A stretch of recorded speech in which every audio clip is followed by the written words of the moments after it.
Olá, nós vamos hoje falar a respeito da Constituição Federal.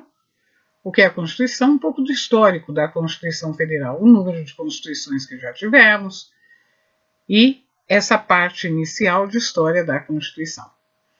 Constituição Federal é um conjunto de regras que regem um país.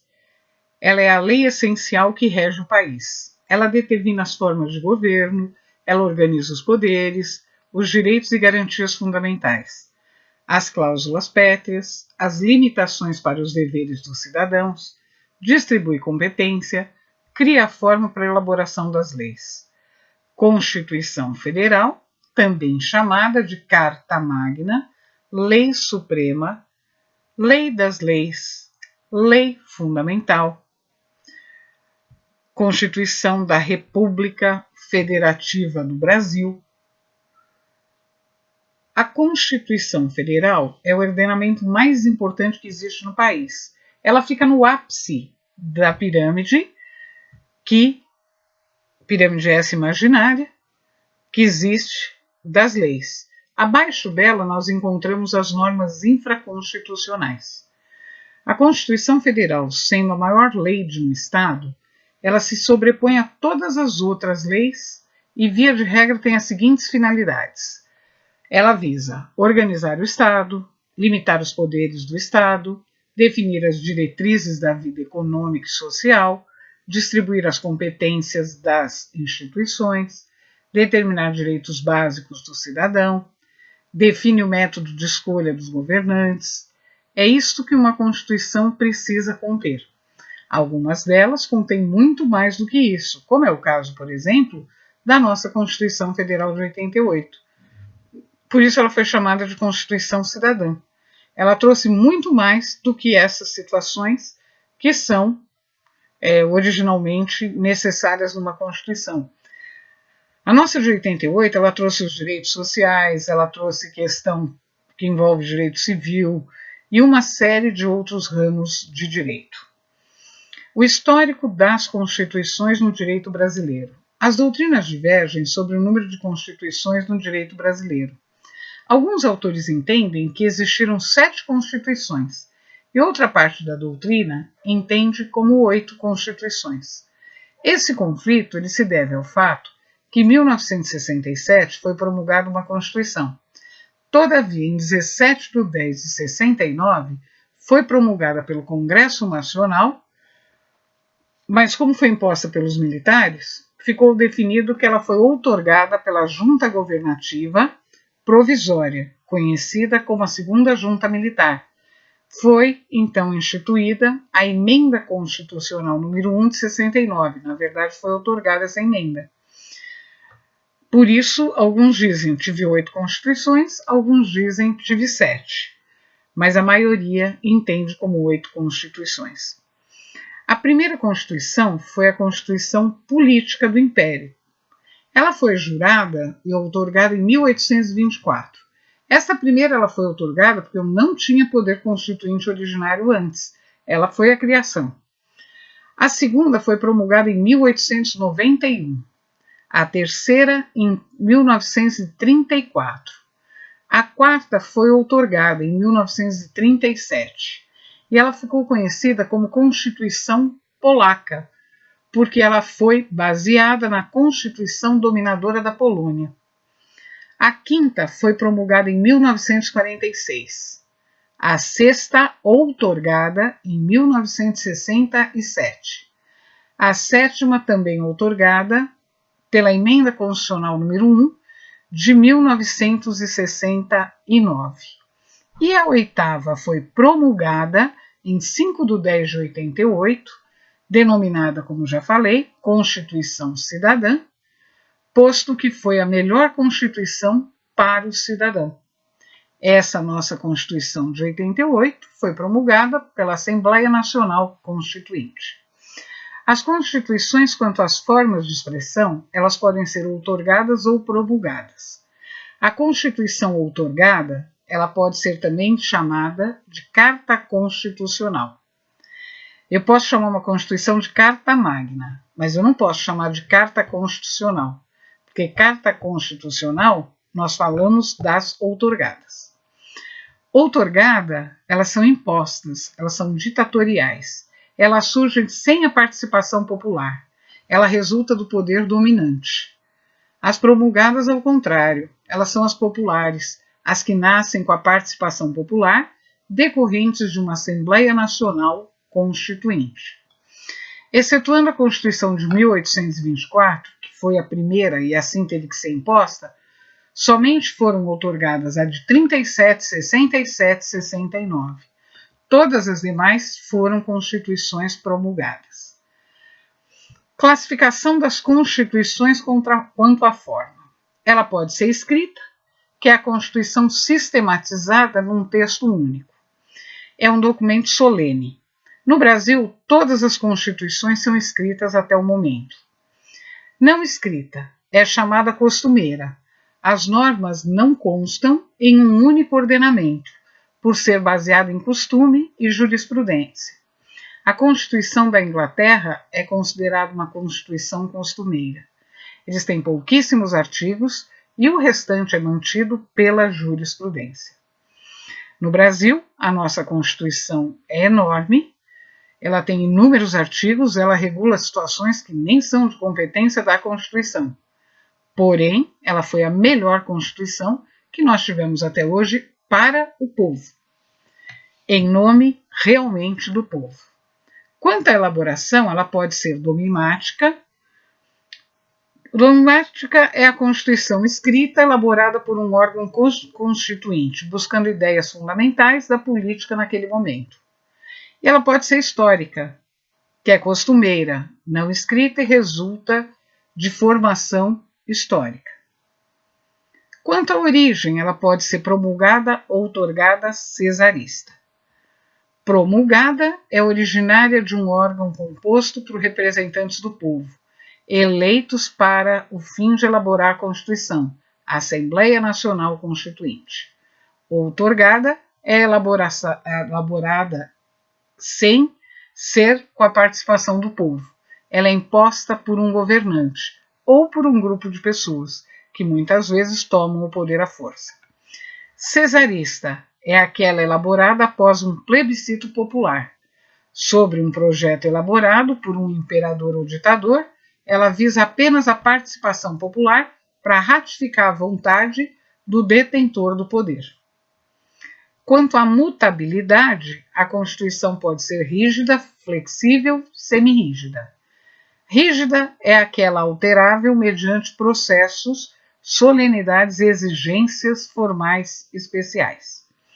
Flexível pode ser livremente alterada pelo legislador, conforme o processo legislativo de lei ordinária, sendo aprovado por maioria simples.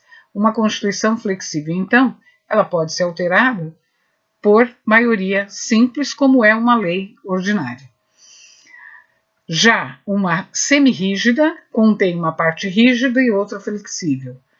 A Constituição do Império dizia que tudo que não fosse matéria constitucional poderia ser alterada conforme processo de lei ordinária. A nossa Constituição ela tem matéria constitucional e matéria não constitucional, como falei para vocês, por exemplo, dos direitos sociais, que não precisariam estar ali, mas por sorte estão, porque assim temos o direito.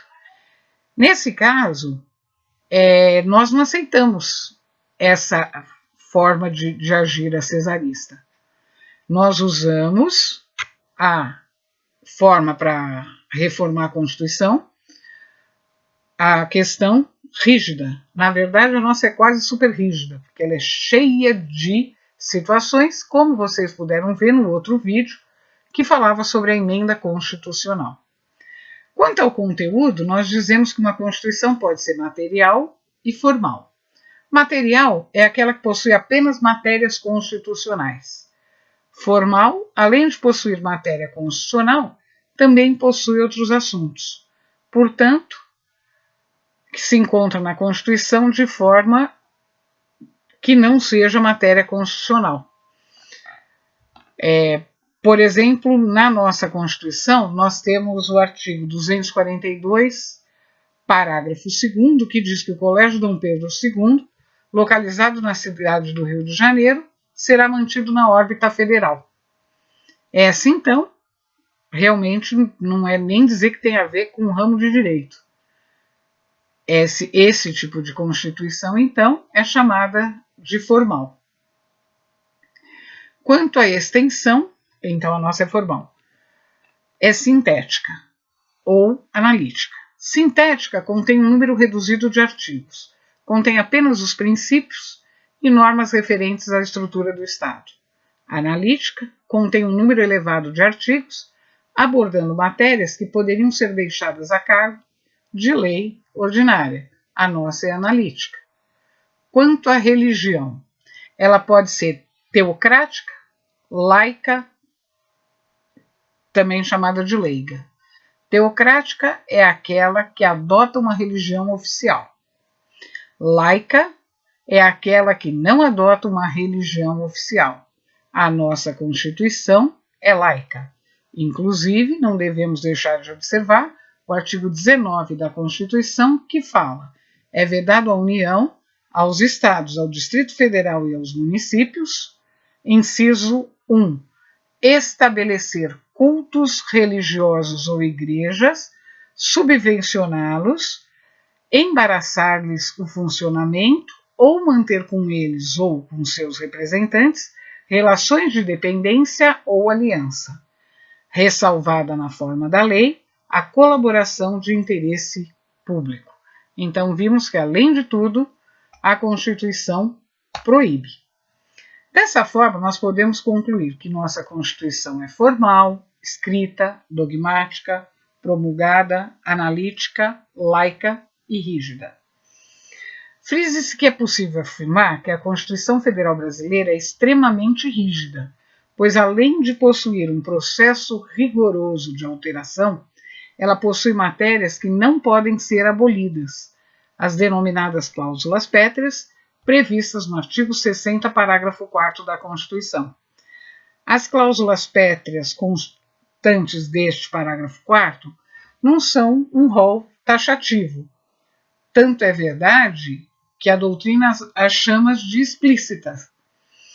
Porque, afora isso, nós temos as cláusulas pétreas que são implícitas, porque elas foram determinadas pelo STF. Dentre elas, o artigo 127, que diz que o Ministério Público é uma instituição permanente. O artigo 142, que diz que as Forças Armadas são instituições permanentes. E o artigo 150, inciso 3, a linha B da Constituição, que diz que é vedado à União, aos Estados, ao Distrito Federal e aos municípios, inciso 3, cobrar tributos, a linha B, no mesmo exercício financeiro em que haja sido publicada a lei que os instituiu ou aumentou. Estrutura da Constituição Brasileira.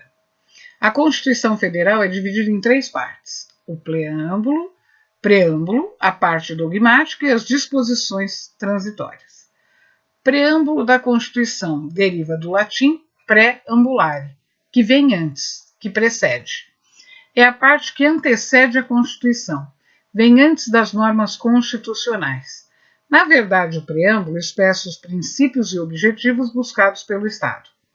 No preâmbulo consta a origem do documento, seus princípios públicos e, ao final, a invocação divina, com exceção da Constituição de 1891 e de 37, todas as demais invocarem em seus preâmbulos a proteção de Deus, e a Constituição do Império foi jurada em nome da Santíssima Trindade. Por isso que só as duas que não tiveram, em função a de 1891 em nome da Santíssima Trindade. Todas as outras invocam a proteção de Deus. A Constituição de 88 quase não conseguiu manter o termo, no preâmbulo, sob a proteção de Deus. Porque alguns entenderam que, se a Constituição é laica, não deveria falar sobre a proteção de Deus. Todavia, quem conseguiu manter o termo sobre a proteção de Deus foi exatamente o deputado federal constituinte José Maria Emael, que também participou da elaboração da Constituição de 88. Ele defendeu a tese de que no preâmbulo da Constituição deveria permanecer o nome de Deus e afirmou a seguinte coisa: ao defender na tribuna a permanência do nome de Deus no preâmbulo da Constituição brasileira, o deputado José Maria Emael afirmou: temos a nosso favor cristãos do país e de todo o mundo. Temos a nosso favor cristão do país e de todo o mundo. Promessa eterna do próprio Cristo, que diz com todas as palavras no Evangelho que todo aquele que pedir receberá, e quando 2 ou mais se reunirem em nome de Deus, ele ali estará presente. E o nome de Deus, assim, foi mantido na Constituição Federal, lá no preâmbulo. Uma coisa também importante ao acadêmico é, pelo menos uma vez na vida, ler o preâmbulo da Constituição, que está antes do artigo 1º. Depois vem a parte dogmática. São os artigos da Constituição que possuem caráter permanente. São todas as regras que compõem o corpo da Constituição. Então, os artigos todos da Constituição participam da parte dogmática. Fechando isso, eu tenho o chamado ADCT, Ato das Disposições Constitucionais Transitórias. Os atos das disposições constitucionais transitórias são normas que visam regular a transição da realidade existente entre a nova ordem constitucional. Alguns dispositivos possuem eficácia exaurida, porque já preencheram seu papel. Então, não tem mais eficácia, mas continuam inseridos no ADCT, porque de lá só podem ser retirados por meio de revogação. Mas muitos ainda permanecem na Constituição, no texto dos atos das disposições transitórias da Constituição. E aí seria interessante que vocês fossem até o ato das disposições observar que não só eles permanecem, como eles são alterados por emenda constitucional e, o que é pior, depois de 88, vários já foram inseridos. Isso também é importante, ir até a Constituição para dar uma olhada. Insisto sempre que direito se estuda exatamente desta forma. Sempre se usa desta maneira. Né? Na verdade, nós estudamos direito sempre desta forma, procurando analisar o próprio texto, primordialmente o texto da Constituição. Hoje, então, nós ficamos por aqui. Até uma próxima oportunidade.